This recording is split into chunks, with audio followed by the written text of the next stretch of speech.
Troy Community Radio 1071 WTJN. I'm Clint Myers on this Saturday morning as we continue our special programming brought to you by Outlook Financial Center. It's time now for the Mayor's Report, and with me, of course, Mayor Michael Beamish. And I'm here with Clint Myers today, and between the two of us, we probably have a few things we could share. You know what? I think we do. Had some rain this week. We've already seen leaves on the ground, and last Saturday was the official first day of fall. So it goes without saying, I wasn't surprised, but then again I was when I got the press release from Sue Knight about leaf cleanup. Well, that's true. We're going to be starting that process again. We are in the fall season, and that means the leaves will be starting to come down, albeit very slowly. Last year, I think they fell late, so we're going to count on that. A little bit late last year. But they are falling, and so we will start our leaf pickup as we do every fall season, and we'll do it by zones. We'll start at one end of town, the west end, and we'll move through town. And then once we do that, we'll recycle. Probably we'll at least have 3 rounds to pick up leaves. And then as weather permits and the snow doesn't fly too soon, we'll have additional pickups. So that's a really nice service, I think, that helps a lot of neighborhoods get those leaves so they don't just blow back in the yards. Exactly. One thing, and we always talk about it, but we'll do it again. When you do rake those leaves out to the street, you'll want to give some space between your pile of leaves and the curb. That way water can still travel down through the gutter there of the road. There's a reason for doing that, and that's the perfect reason, Clint, is just to keep the drains open. And that's something we need to keep in mind, too. The actual drain that you see in your area, neighborhood, keep that clean. Move those leaves out of there so it doesn't clog and slow and back up water if we have a lot of rain. Right. It can make a dam in the street, but then again, if it washes down into the stormwater drain, it can plug that down inside the street. And then that isn't an easy, it's not like those guys have a big plunger and they just get it opened up again.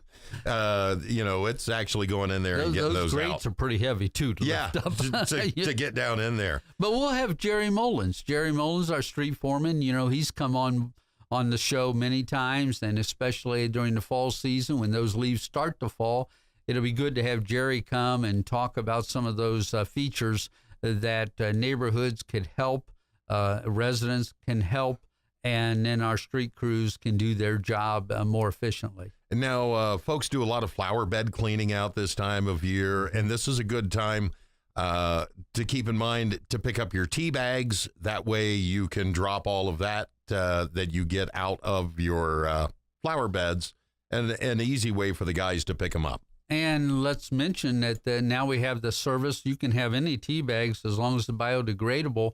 They'll pick them up now. Okay, so it isn't just the tea bags. No. You can get the biodegradable bags out at, say, Lowe's as well. Right. And so that's a change of service that we think is going to help residents as well. Plus, we still have the dye mill facility open for people to take their lawn clippings and things out there at their leisure and the times that they're open there. So we do have, in this fall season, a lot of opportunities to get those yard waste picked up and taken away. Well, that would be a great way to do it with the dye mill facility.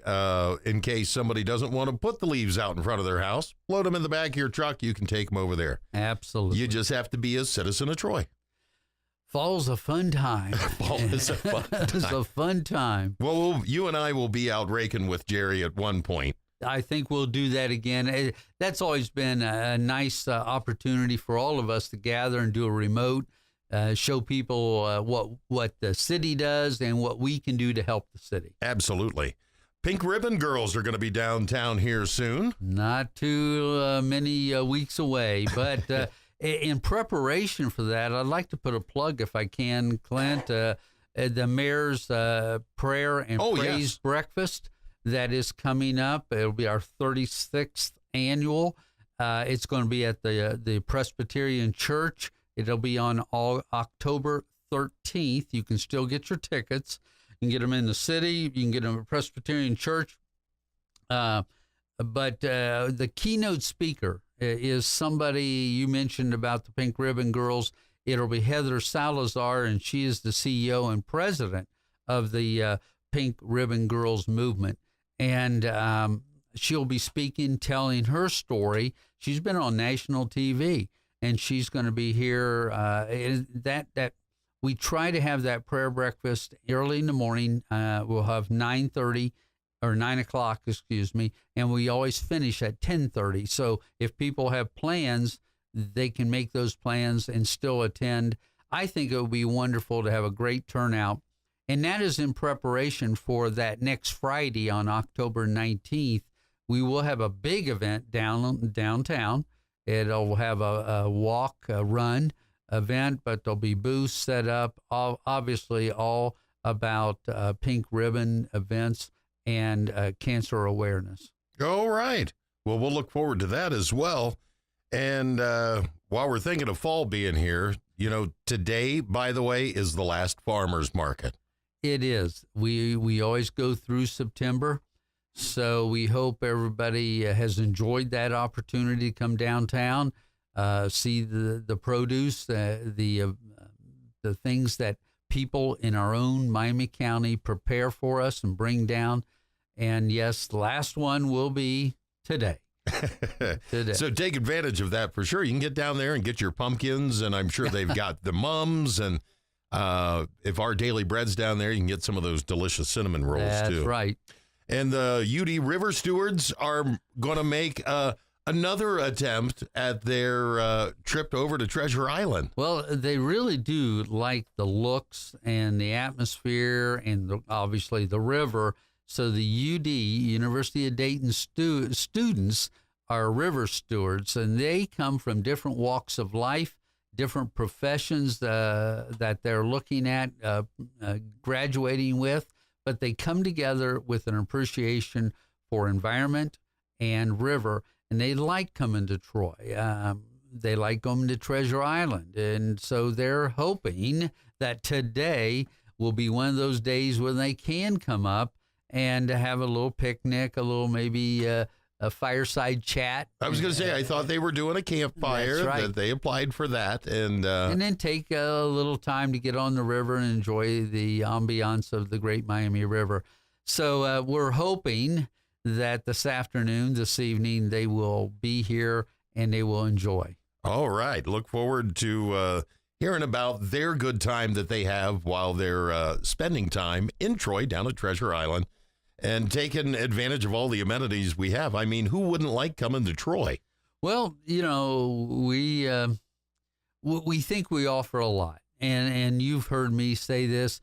I really believe strongly in having family-oriented events so that people of all ages have something that they can come to Troy and appreciate and enjoy. Now, coming up, it's in the near future now, when you really look at it that way, we'll have Hometown Halloween. That's and right. That is very family-oriented. Love to see the kids in the Halloween parade and all the costumes, and when they do the trick-or-treating downtown at the businesses.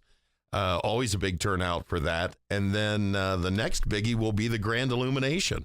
And, both of those events are well attended. Oh, yeah. People enjoy that.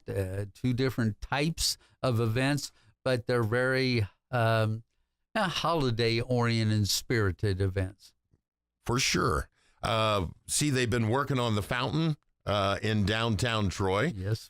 Some new things that we'll see as we get into next year with maybe some lighting for the fountain. We're going to do some catch up into the more high tech and lighting possibilities, and that'll take place. And weather permitting, that can be installed rather quickly. And I know the fountain's down now, but that's what you're going to see. Come next year. Look forward to that. The next lights we'll see in the fountain will be the tree. That's right. That's right. We do have a tree. We already have it selected. I'll share that as we get closer to that time. And but it's just a wonderful time of year, the fall and leading into the winter season with the lights and everything. It's just a nice atmosphere in the what I call the living room of our Troy community. Well, it is for sure, and I can't wait to see the foliage change in our living room. It'll be nice. Thank you so much, Mayor. Anything else you'd like to add this morning? Just remind everybody, council first and third Mondays at 7:00. So the first Monday in October, we'll be having a meeting. All right. Thank you so much for stopping in this morning. Thank you very much. This has been the Mayor's Report with Mayor Michael Beamish. I'm Clint Myers on 107.1 WTJN.